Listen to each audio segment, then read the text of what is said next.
pessoal, tudo bem com vocês? Espero que sim. Bom, hoje o nosso vídeo vai discutir um pouco a respeito do TCC, do trabalho de conclusão de curso, tá? Eu sei que muitas pessoas que me acompanham estão nessa fase ou vão passar por essa fase, né? E eu acho que é um assunto que talvez seja interessante para dar algumas dicas, algumas orientações, para que vocês possam passar por esse processo de maneira mais tranquila, de maneira mais harmoniosa.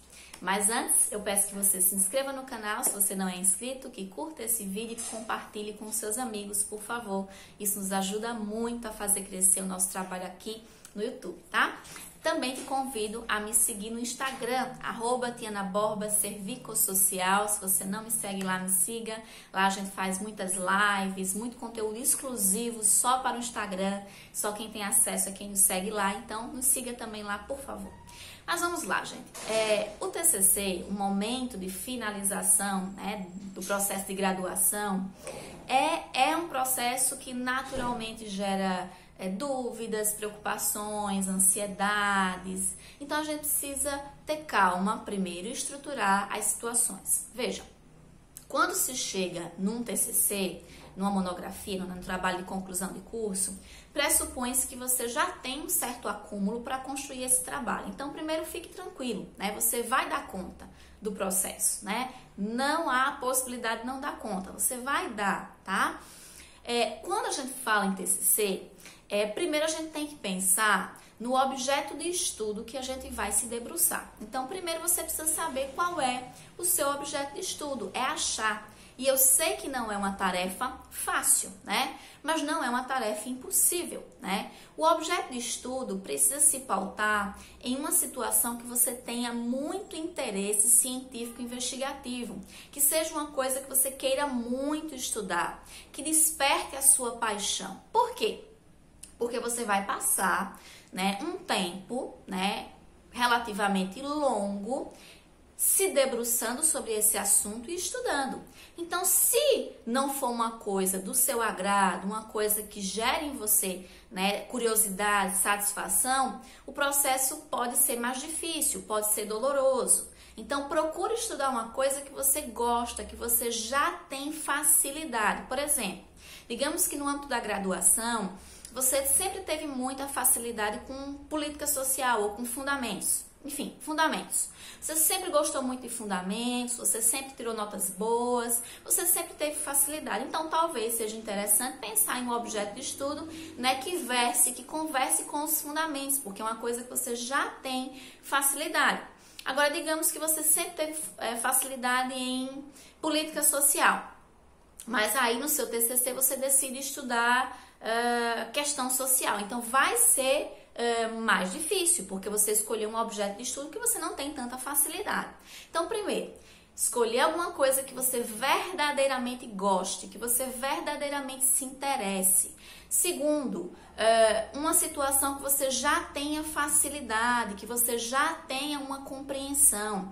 Mas, professora, a gente não tem que saber de tudo? Não, gente, ninguém sabe de tudo. Em qualquer área do conhecimento, existem ramos que a gente entende mais e ramos que a gente entende menos, e não há nenhum problema. Então, escolha aquilo que você tem maior facilidade, né? Então, pensar no seu objeto de estudo nesse sentido. Outro aspecto, é importante que você, na construção do seu objeto de estudo, que você faça uma pergunta, né? Que esse seu interesse científico investigativo seja formulado através de uma pergunta que você ainda não sabe a resposta, né? Ou seja, uma curiosidade que você tem e que você nunca encontrou respostas concretas para isso nos livros, nos artigos que você leu, e que, portanto, você acha interessante que você vai dar a sua contribuição, você vai estudar isso, né? Então, é importante ter essa pergunta, né? Aí você pode colocar a seguinte situação: mas professora, tudo já foi estudado na academia, é difícil achar um objeto original, um objeto que tem uma pergunta e que ninguém nunca tenha respondido essa pergunta. E eu concordo com você, não se preocupe com isso, né? Basicamente, praticamente tudo já foi estudado no âmbito da academia. Mas isso não é motivo para angústia.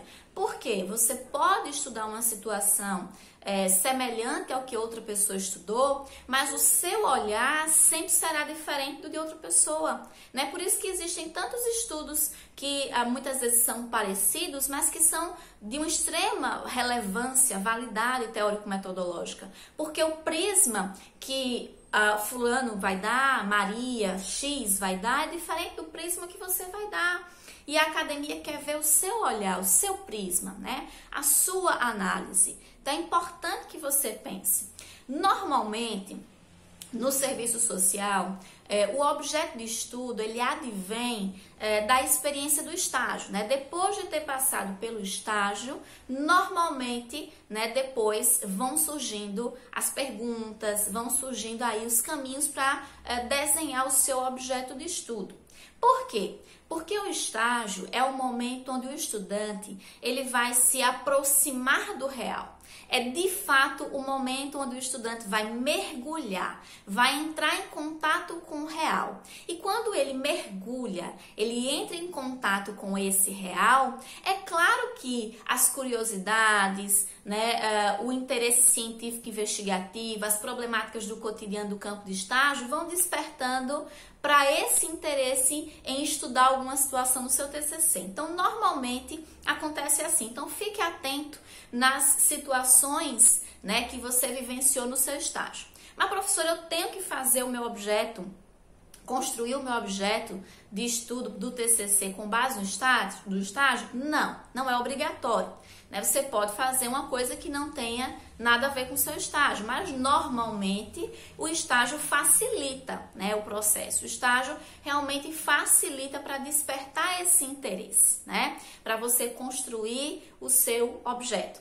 Gente, outra coisa que é muito importante, não se angustie se você está com dificuldade de talvez recortar esse objeto, porque você vai ter um orientador ou uma orientadora que vai estar lá para isso, né? Para ser a sua bússola, para ser aquela pessoa que vai te orientar, que vai dizer qual o caminho mais interessante, o caminho menos interessante, que vai passar junto com você esse processo, né? Porque essa pessoa já vivenciou tudo isso que você está vivenciando. Então ela sabe, né, quais serão os melhores caminhos para que você possa, né, aparar essas arestas. Então, um outro ponto muito importante, a escolha do seu orientador.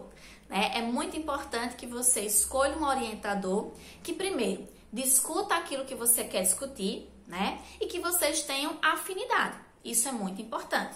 Então, por exemplo, você quer discutir trabalho, então é importante convidar um professor do seu curso que tenha arcabouço teórico metodológico na discussão de trabalho, né? Isso é muito importante.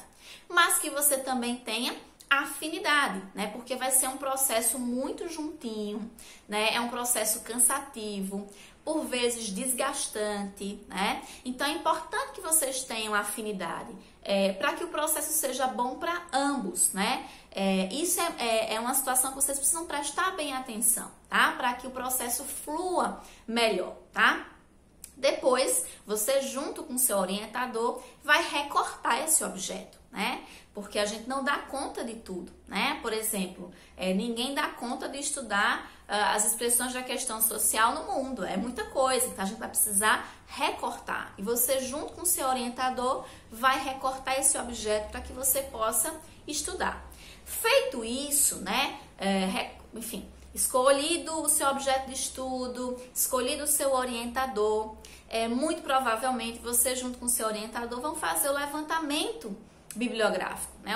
O levantamento das referências bibliográficas, da literatura, que isso vai ser muito importante, né? Que o seu orientador vai dizer para você quais são as leituras clássicas que são fundamentais, quais são as leituras contemporâneas que são fundamentais, quais são os autores que são confiáveis, dos que não são. Então, fazer esse levantamento bibliográfico é muito importante. E fazer a leitura desse levantamento bibliográfico, né? Fichar, né? Estudar, se debruçar. Por quê? As ideias para a construção do seu TCC só vão surgindo conforme você for lendo, tá, gente? Essa história de que o sucesso, enfim, né? 90% suor e só 10% inspiração é verdade, né? É muito mais suor do que inspiração. Então é você fazer as leituras, porque quanto mais você lê, mais você alimenta a sua mente de ideias, de conceitos, vai ser muito mais tranquilo na hora de construir. Então você não pode construir sem ter lido antes. Você primeiro precisa ler antes para começar a fazer a construção, né? Isso é muito importante. E professor, e o ritmo da escrita? O ritmo da escrita, gente, vai depender de você, né? Do seu perfil, da sua personalidade, das suas necessidades, do prazo que você tem, porque existem prazos. Então, é importante que você calcule tudo isso, né? Eu sempre gosto de dizer que é muito mais interessante você produzir todos os dias um pouquinho do que passar vários dias sem produzir e produzir muita coisa em um dia só. Por quê? Porque isso vai gerar desgaste mental, físico e mental. Cansaço, né? Isso pode gerar até um bloqueio, porque você cansa tanto naquele dia que você teme o dia que vai chegar para construir. No entanto, se você faz isso de maneira mais leve, todos os dias produz uma página, né, uma lauda, o processo vai sendo mais lento e a cada dia você vai fazendo um pouquinho, vai se habituando, isso não gera tanto cansaço. Você, inclusive, vai se acostumando, vai pegando o ritmo, né? Então, eu acho mais interessante fazer o esforço de todos os dias construir uma lauda, né? Aí alguém pode colocar, mas professora, colocar um número, né? Todos os dias uma lauda. Talvez não seja um processo muito produtivista, né? Na lógica muito da produção de conteúdos. Sim, infelizmente. Mas a gente tem que lembrar, gente, que nós temos prazos, né? Então, infelizmente, a gente tem que se organizar para cumprir esses prazos, né? Seria maravilhoso que a gente não tivesse esses prazos e a gente não tivesse que se submeter a essa lógica produtivista, mas a realidade não é essa, né? Então, como a gente tem prazos, é importante não deixar tudo para em cima da hora, porque em cima da hora vai ficar muito difícil, vai gerar desespero, angústia, aflição. Então, faça com antecedência, porque aí o processo vai ser mais leve, mais tranquilo. Isso é bem importante que vocês observem, tá? Eu acho que esse é um ponto que todo aluno, ou a maior parte dos alunos, deveria atentar, né, para esse processo. Um outro aspecto que tem que ser observado junto com o seu orientador: qual vai ser a natureza da sua pesquisa?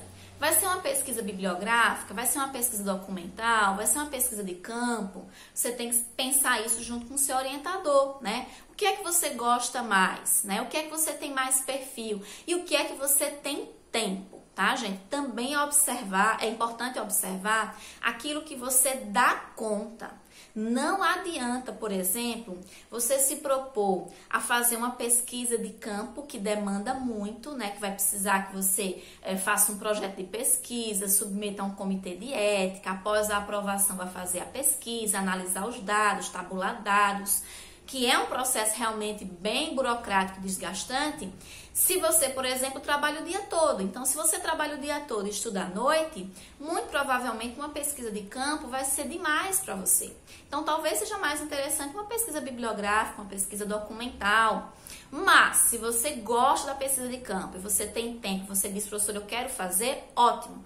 Vá lá junto com o seu orientador e proponha isso, e ele vai avaliar se é possível ou não. Então, é importante analisar qual vai ser a natureza da sua pesquisa e se essa natureza dessa pesquisa se adequa às suas necessidades e à sua realidade.